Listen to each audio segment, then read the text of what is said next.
아니, 매일 8시간씩 잤는데도 몸이 너무 무겁고 피곤하더라고요. 단순히 제가 게으르고 잠이 많아서 그런 줄 알았는데 아니었습니다. 수면만으로 피로가 회복된다고 생각하고 있었던 분들은요, 오늘 이거 보시고 바로 습관부터 고쳐보세요. 삶의 질이 달라집니다.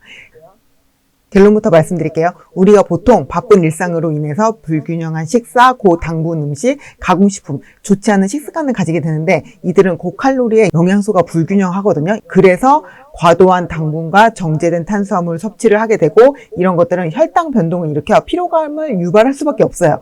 그래서 우리가 점심 먹고 졸리잖아요.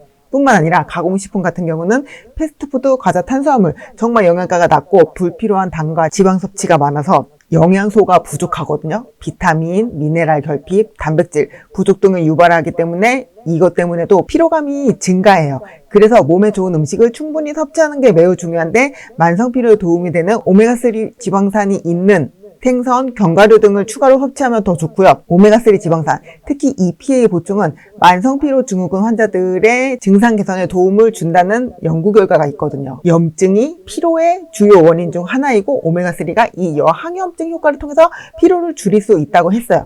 오메가3 고르는 법이 궁금한 분들은 고정 댓글에 달아놨고요. 즉각적인 효과보다는 지속적인 섭취를 통해 이루어질 수 있고 오메가3와 함께 균형 잡힌 식단, 충분한 수면, 규칙적인 운동은 필수입니다. 그럼 본격적으로 만성 피로의 가장 기본적인 원인부터 알아볼게요. 바로 우리 식습관이 문제인데요. 예를 들어 아침 식사를 건너뛰거나 점심시간이 부족해 급하게 인스턴트 식품이나 패스트푸드를 섭취하는 경우 이러한 선택은 간편하지만 영양이 결핍돼요.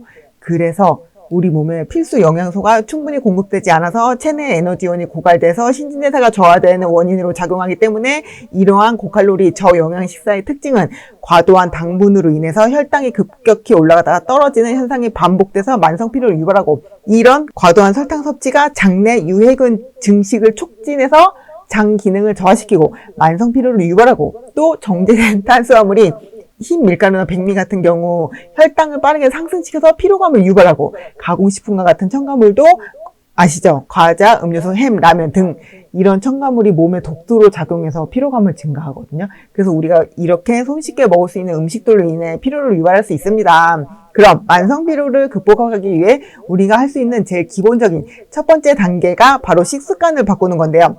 첫 번째로 복합 탄수화물 섭취가 좋아요. 통곡물, 현미, 고구마, 퀴노아 등의 복합 탄수화물 섭취에서 안정적인 혈당 유지하는 게 좋고요.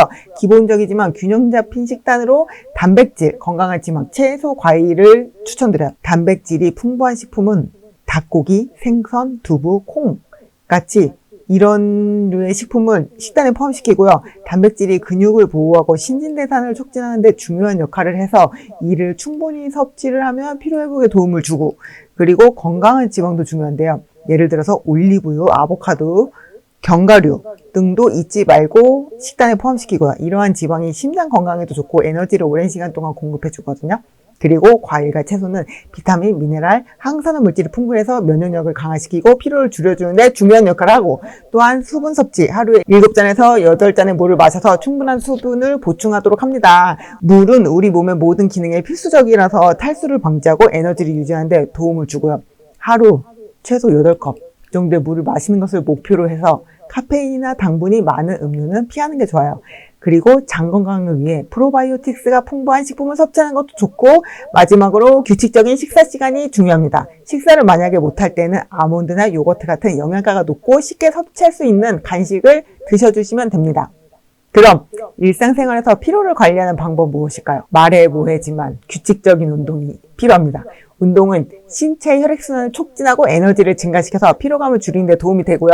가벼운 걷기도 좋지만 가능하면 자전거, 수영, 요가, 달리기 이런 다양한 형태의 운동을 추천드립니다. 그리고 충분한 수면 중요합니다. 좋은 수면은 우리의 신체와 정신적인 건강에 매우 중요한데요. 여기서 매일 같은 시간에 자고 같은 시간에 일어나는 것이 특히 중요합니다. 나만의 수면 루틴을 만들어서 규칙적으로 충분한 수면을 취하시는 게 필요하고요.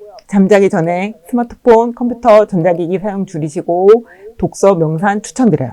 세 번째, 스트레스 줄이기 위해서 취미활동이나 명상 추천드리고요. 영화나 음악, 그림 그리기 같은 창의적인 활동도 스트레스 해소에 큰 도움이 되고 그리고 이 명상은 매일 몇 분간의 짧은 시간을 해도 마음의 평화를 찾는데 되게 좋대요. 그래서 정신을 맑게 하는 시간을 가지면은 피로를 관리하는 데 효과적이라고 하고요. 마지막으로 강조하고 싶은 건 오메가3. 우리가 알다시피 식품만으로는 모든 영양소를 충족할 수 없습니다. 몸에서 생성하지 못하는 건 따로 영양제로 보충해야 되는데요. 오메가3가 부족하면 쉽게 피로감을 느끼기 때문에 집중력도 떨어질 수 있어요. 이처럼 일상에서 생활 습관을 조금만 바꾸는 것만으로도 피로를 효과적으로 관리할 수 있기 때문에 작은 변화가 큰 변화를 가져올 수 있습니다. 그래서 저도 흰쌀, 흰 밀가루 대신 잡곡밥, 통밀가루로 바꿨거든요. 나머지 부족한 건 영양제로 보충하고 있습니다. 그랬더니 몸도 훨씬 가벼워지고 에너지를 더 많이 쓸 수 있게 되더라고요. 그럼 오늘 영상이 도움이 되셨길 바라며 항상 건강하고 활기찬 삶 응원 드립니다. 구독, 알림 설정은 사랑입니다. 감사합니다.